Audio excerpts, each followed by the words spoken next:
USA Global TV and Radio proudly presents the Royally Rich Lifestyle Show, starring Ian Pelham Turner and Helena CHARD.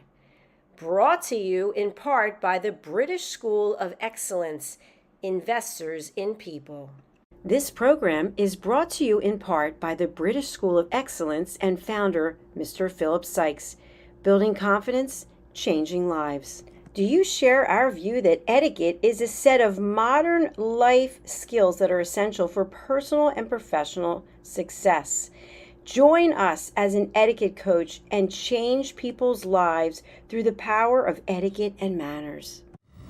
The last few days have been really amazing. I had a trainer course from the British School of Etiquette. And I must say it's been one of the best decisions I've ever made and one of the best investments I've made in my own training and development. Now, words alone will not describe the transformation and the positive path that I have traveled with the British School of Etiquette. I find I learned a lot from the lessons this time I came. The last few days with the British School of Etiquette have been fantastic. And what I've learned now is really beyond my expectations. This is the most rewarding experience and the best investment I have made this year. It was just great. I learned so much, and when I go back to Belgium I will incorporate a lot of it into my day-to-day life and business. It's been absolutely wonderful for the whole week that we were here. I feel transformed, and I feel like blowing a trumpet and tell people, come and do this school, this class is the best, this is the best school ever. You should take it. It will change your life immediately. I am now able to teach other people how to bring the best of them. Thank you. Thank you, BSc. Thank you. Thank you so much. Thank you. Thank you to our clients for their testimonials on the Train the Trainer program. Our exponential and global growth is so significant that we have evolved from the British School of Etiquette to the British School of Excellence, where we're investors in people. Let us invest in you and your career. Contact us to become an etiquette coach. Go to thebritishschoolofexcellence.com. Start your career and elevate your success today.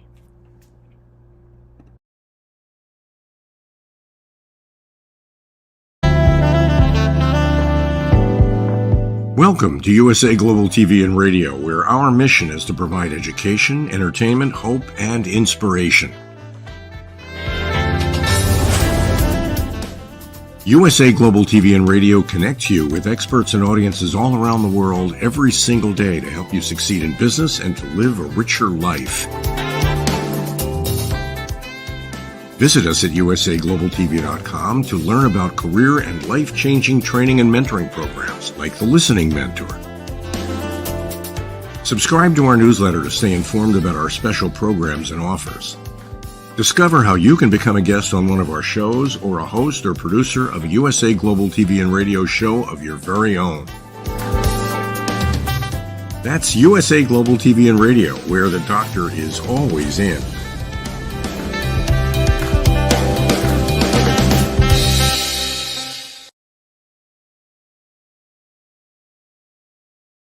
Hello and welcome to another edition of the Royally Rich Lifestyle Show on ALB UK TV. So today we're going to really respond to International Women's Day, and Helena here has been really I've been at an one event already. I have been at an event this morning. Wonderful, absolutely wonderful. So honouring the achievements of so many wonderful, wonderful women. And I mean, obviously, you know, it should be every day, shouldn't it? But it's always good. It's a reminder, isn't it? Absolutely right. And I think it's been going, you know, since something like 1909. Absolutely right. Okay, so let's just roll the titles and let's get on with the show.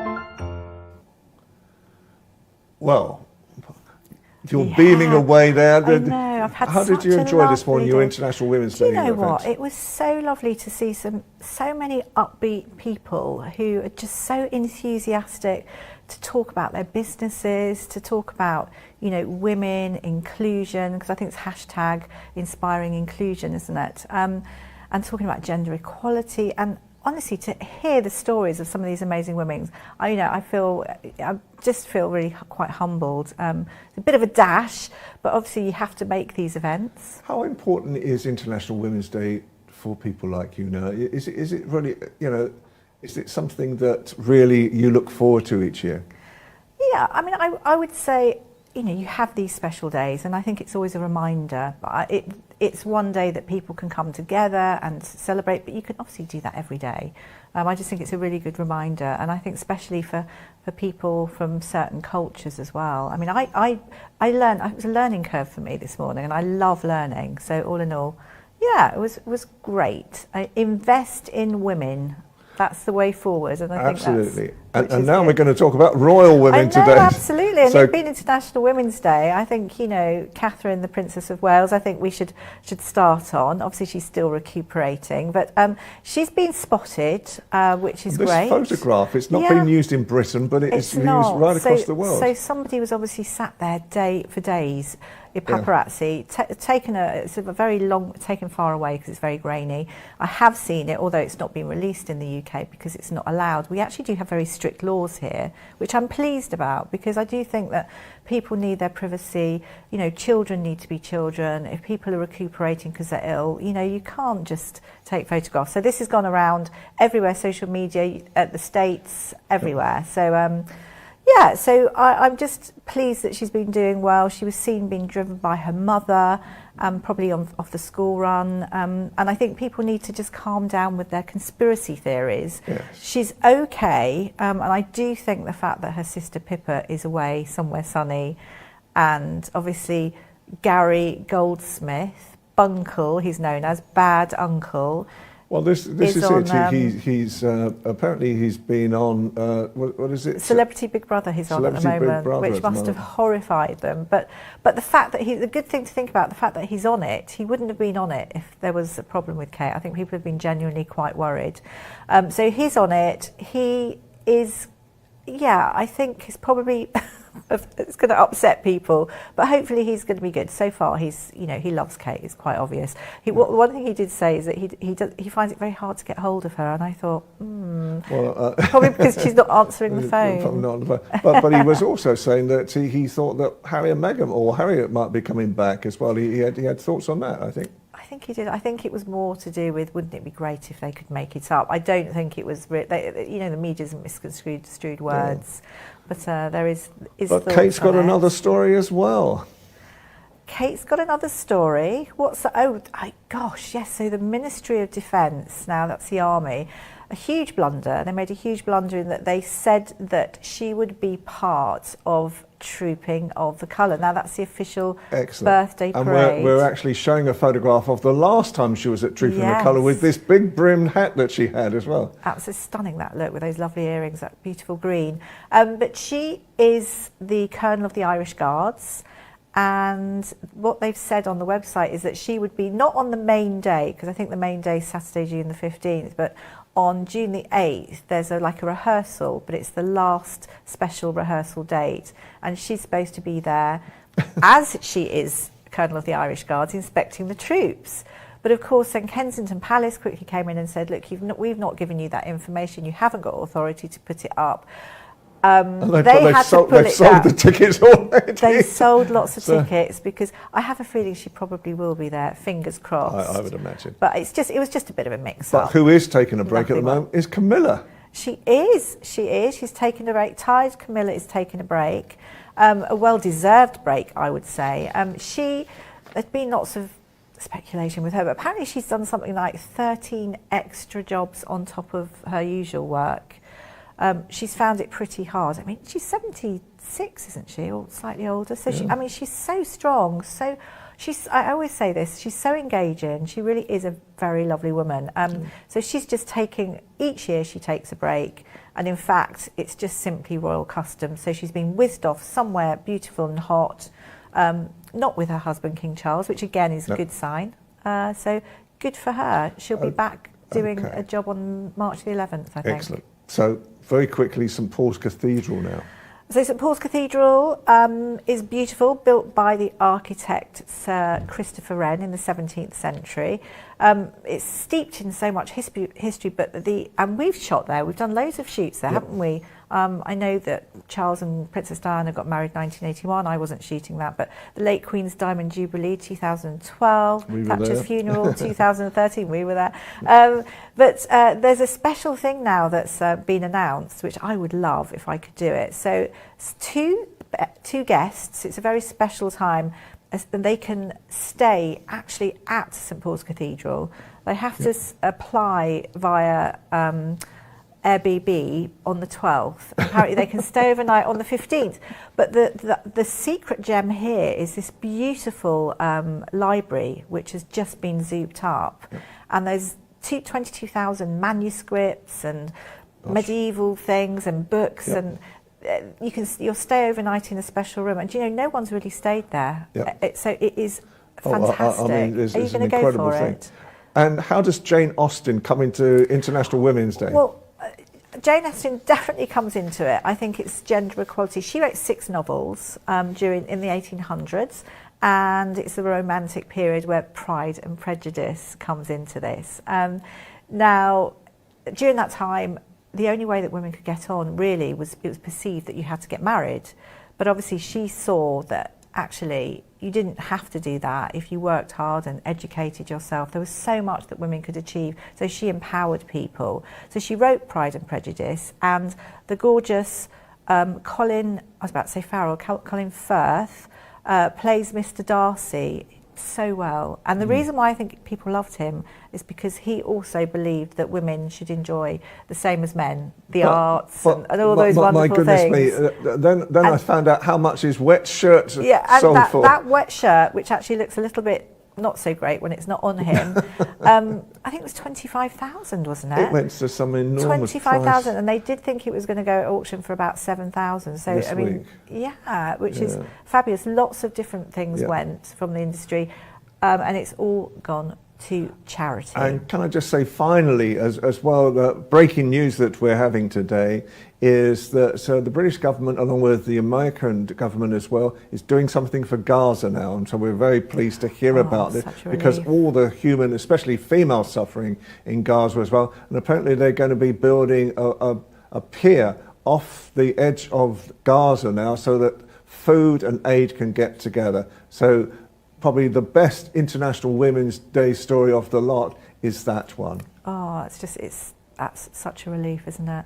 Absolutely. Such a relief. So we're just going to take a short break now, and we're going to bring on a young female entrepreneur.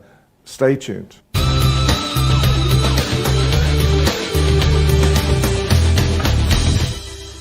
Welcome back. So now we have the lovely Sarah Lawrence with us. We're really excited. It's International Women's Day. Welcome. So pleased to have you with us. And the good thing about it, we like supporting small businesses, and obviously it's a special day to do that. And I know that you're an entrepreneur that likes to support entrepreneurs, which is interesting. But your business was born out of a need. So I'd be interested to tell us the name of your business and how you started. Yeah, absolutely. Well, firstly, thank you for having me here. So my business is called 10 out of 10, and we are an online app and platform that connects hair, beauty and wellness professionals to clients. And 10 out of 10 was born when I was looking for a treatment in a new area, and I couldn't find any platform for that apart from social media. So I thought, how great would it be if I could create something like that? And I also noticed a really big gap in the industry where there's no platforms out there that are accessible or support other entrepreneurs. That's so interesting. Why get started? So I mean, you've got great looks, if you don't mind me saying. Thank So you. you could be a model, you could be anything. So what really determined you to actually start your own business in the first place? What's the background behind Why are you doing all of this? So my background is predominantly in psychology, and I really love seeing people create their own businesses. I aspired to be them, and I feel like I could really make a difference in whatever industry I ended up going into. So when I had this idea, I've really put all of my efforts into making sure that I'm supporting other entrepreneurs. I'm making the hair, beauty and wellness industry accessible, and just the ability to make change is where that came from. Wow. So do you think, in reality, that the passion that you have for the industry really, it folds very neatly into your passion to have a business at the same time? So do you think passion is really the bedrock for any good entrepreneur? Absolutely, and I think you always get ups and downs, especially with startup companies, but when you remain passionate about what it is that you're creating, that is where the success comes from. Absolutely. So you've got all your core values are in what you do? Yeah, absolutely, yeah. So our core values really are about making the industry more inclusive, more accessible, and just like you said, we are entrepreneurs supporting other entrepreneurs, and I think we've really tried to create a community more than just a business model, and that business model really is revolving around supporting people. So especially if you've just started out in the hair, beauty and wellness industry and you're looking for a booking platform or to schedule your clients in, we've lowered the barrier to entry by using a really low commission model as opposed to charging big subscription fees or high commission on new clients. And you know, really at the moment, I know you've been taking soundings, which is where we met the other day. Anything in particular that sort of shocked you about the industry that you thought that people were telling you the types of problems that they've been facing? Yes, absolutely. So I found out that a lot of people in the industry have a lot of no-shows. So a client will book in and they won't turn up, and unfortunately they might not have paid a deposit, and people are losing out on a lot of money. I also learned a lot about the kind of features that people are looking for in a booking platform, but the one that's really stood out to me the most is how all of these booking platforms, they don't have any accessibility features, which is what I've incorporated into 10 out of 10.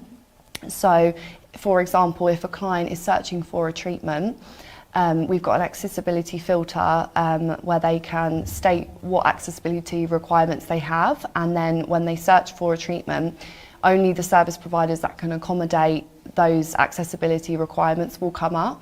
And I think it's so important because everybody deserves to be able to treat themselves and feel good about themselves. Perfect, that sounds great. With reference to commission, only because I come from a sort of casting background, so interested in the commission, I remember you saying that it's a very transparent service. Yeah. So how does it work? Someone will book, how does the client then pay you? Is it So what will prior or happen after? is a client will find a treatment that they like and a service provider they like. They will have a chat with them if they want to, and then when they book, usually the service provider will place a deposit down, so they'll either pay the deposit and then pay the full amount after. But from the business model side of things, 10 out of 10 will take 4.25% commission, and then the payment processing fees are 0.5%. So in total that's 4.75%, which is a really minimal amount.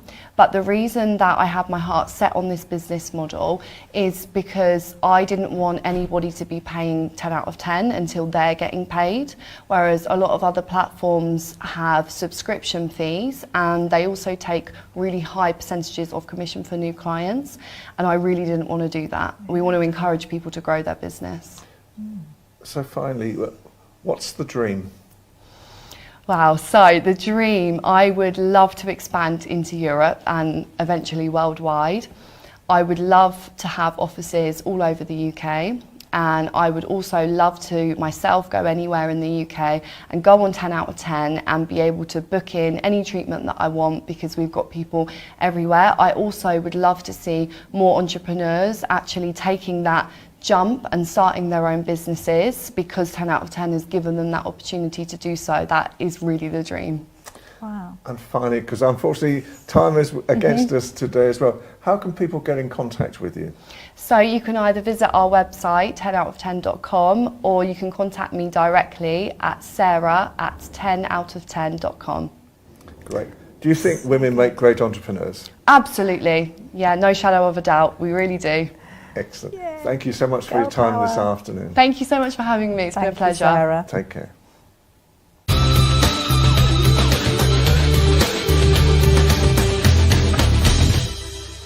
And now we have our wonderful colleague Philip Sykes from the British School of Excellence. And again today, it's International Women's Day, we're going to talk about some etiquette. And Helena has got some great questions for you, Philip, as well. As always.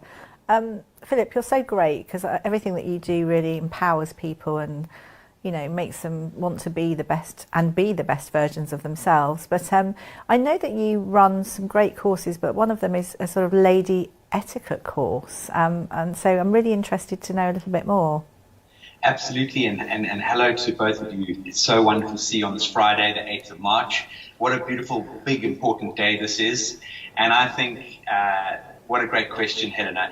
As an organization, we really are very versatile. We adapt very easily to engaging with all walks of life, diversity, and all that sort of thing. And one of our courses is the elegant touch, the elegant lady, building confidence and giving them the tools to really feel comfortable in any given situation.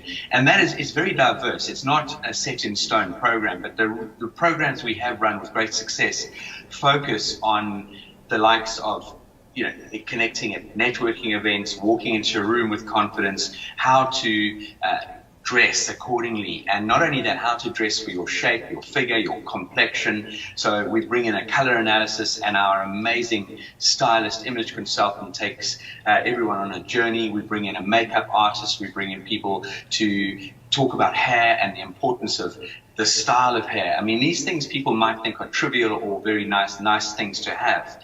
But actually, at the end of the day, think about yourself. When you feel good in how you look and how you present yourself, it elevates your confidence to a completely different level. And this is what our programs do for the Elegant Touch, the lady program. And from there, we talk about posture.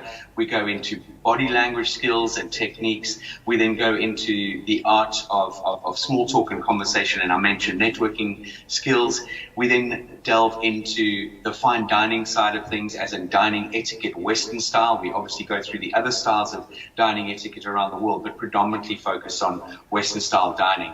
We, in some of our courses, even incorporate some flower arranging. We incorporate the afternoon tea, the art of afternoon tea, and the afternoon tea etiquette. So there's so many wonderful topics that we cover and focus on. Can I ask a question, Philip, because it just pops into my head. Who do you think has more confidence, men or women? Yeah, and I think it's a very interesting question. You've got me on the hop here. I'm going to almost sit on the fence on this one. I think it boils down to character. It really does. And I think predominantly, most probably, if you put, let's say, all the men in the world, all the women in the world, I would say men most probably may outweigh women slightly in certain aspects. That's because of the testosterone, the macho-ness, the ego that sort of stems through. And women have a more dynamic and subtle way of handling situations. And if you want a direct answer or someone to tell you the truth, a lot of the time I'll ask my wife, because she shoots from the hip and doesn't mince her words. And I really respect that and like that. And again, I think women take on too much, Ian and Helena. I think women, who I'm a big fan of women, and we get a huge amount of incredible women from all age groups coming through our programs. And women, for me, really do take on too much in this world. And personally, it's a personal thing. I think women should be put in power and left to run the different countries. I think there would be a lot less interference physically, and violence would be sort of hopefully put down on the wayside. And I just think women have a certain way of handling themselves in especially under a lot of pressure. And I know it's a bit of a generalization, but that's just my opinion. Philip, here. That's what I would say, and I completely concur. I love that. it makes me think, I've been at an event this morning which was really empowering, and I heard lots of stories. And do you find with lady etiquette, just an all-female course, is it certain cultures that would rather it just be women, do you feel? There are certain cultures, Helena, and again, I think it's not necessarily one specific culture. Put it realistically, in the Arabic community, women potentially from the more stricter sort of countries in the UAE would potentially work women in a group of women, whereas other countries may want to bring a couple of gentlemen in, or have a gentleman deliver the program. In certain aspects, it very much would be a woman coach and instructor, but not all the time. And we get a huge, I've worked and I've been privileged to work with Arabic women who are completely fully clothed in the full garb. And all I met and could really get to know them through was their eyes, which I truly believe our eyes are the sort of window to our soul. And I never got to see them without their sort of the full regalia on. And so, yeah, I think predominantly it's sort of that's a good question. I don't have a direct answer, but I think I have answered in a roundabout way. And Philip, your wife has just launched a swimsuit costume organisation as well. Just give us a little bit of information about that. Absolutely. I'm hugely proud of my wife. She's incredibly talented. She's been in the lingerie, beachwear, underwear, swimwear, clothing industries for the last 25 years. Incredibly talented. She used to supply all the big chain stores here in the United Kingdom and the online brands under their label. And now she's launching Bay London, B-A-Y-E, baylondon.com. It's focusing on beautiful costumes for the slightly older woman and beach wear that you can wear at resorts, and beautiful beach covers. And it launches, the first launch date is the 14th of March, this month, next week, Thursday, out of South Africa. And then from there, it'll start to launch in various countries around the world. Wow, that's perfect. I love that. I look forward to seeing it, because swimwear is so important as you get older. So I suppose the cut's really brilliant. It's beautiful. I'm going to ask a bit of a cheeky one, and you don't have to answer. You know how we have, it's probably more over here, there's like room 101, and you put certain things in that you maybe don't like too much. Yes. When it comes to etiquette and maybe bad manners, do you have something that you would put in your 101, or a few things that if you get my drift? That may be a bit cheeky, but it made me think. Expand on that a little bit for me, please, Helena, because I think I'm liking the sound of this question. So a room 101 here in the UK, it's if you've got something that you're grumbly about or you don't like very much, you pop it into room 101, and I think it came from a TV programme. But I wondered, obviously, when you're teaching people etiquette and you're, being the best version of themselves, there's certain things that maybe they do that they want to improve on, and you can help them achieve that. Is there something that you would put in the 101 do you get what I'm saying? Yeah, no, I think what Helena's trying to get is, what are your pet hates?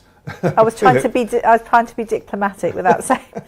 My pet hates in general with people is who spend money on trying to improve themselves, and then they don't go off and practice and put it into their lifestyle. That's something very important. In our industry, we want to obviously please people and make sure we give them the confidence, but at the same time, and I don't want this to come across as, we're not an industry to make friends with those people. In other words, we end up 9 times out of 10 becoming very friends-oriented and friendly. We have an open door policy in our organization, but we're also very direct. So it might even be telling someone in no uncertain terms, you need to get your teeth straightened, or you need to have your teeth whitened, or your body odor is not complimenting you. Or these are the things. This is the beautiful thing about building your confidence, is there's always going to be something trying to hold us back, and that's a lot of the time takes place in our head. And it's unlocking those doors for people. So being direct with the art of diplomacy is something that I think we've learned to adopt pretty well here at the British School of Excellence. And I hope I've got the gist of your question. Excellent. Yes. Thank you for sharing that with us. That's really helpful. Philip, as always, time is against us. So again, how can people get in contact with you? Wonderful. Thank you, Ian. So let's just finish off by saying today and every day, let's honor the remarkable women in our lives and around the world. And here's to their incredible strength, their dreams, their achievements, and their invaluable contributions to our world. And it is a big happy Valentine's Day, a big happy International Women's Day. We at the British School of Excellence can be contacted at www.thebritishschoolofexcellence.com. We've got WhatsApp numbers on our website. We love direct approaches. Please reach out to us and we would love to connect and engage with you. Philip, great. Have a great day again and thank you so much and good luck with the launch next week. Take care. Take care. Thank you both. Bye-bye. Bye. Well, it's been another great show. You know, obviously we've based it around International Women's Day today and how we value, you know, everything that you're doing as well. Yeah, no, absolutely. You know, more than anything. I mean, it's sort of a reminder as well of thinking of people that you've admired from a young age as well. Yes. It makes me think. So, yes, it's very empowering. And so I'd just like to thank everyone again today. I'd like to thank Helena Castrati of ALB UK Television for the facilities, USA Global TV who are putting out the show again now, and Sky 585 Love World now who will be working with us at the same time, collaborating together. So from me, Ian Pelham Turner. And from me, Helena CHARD. Stay tuned, stay happy, and we'll see you again next week. Bye for now.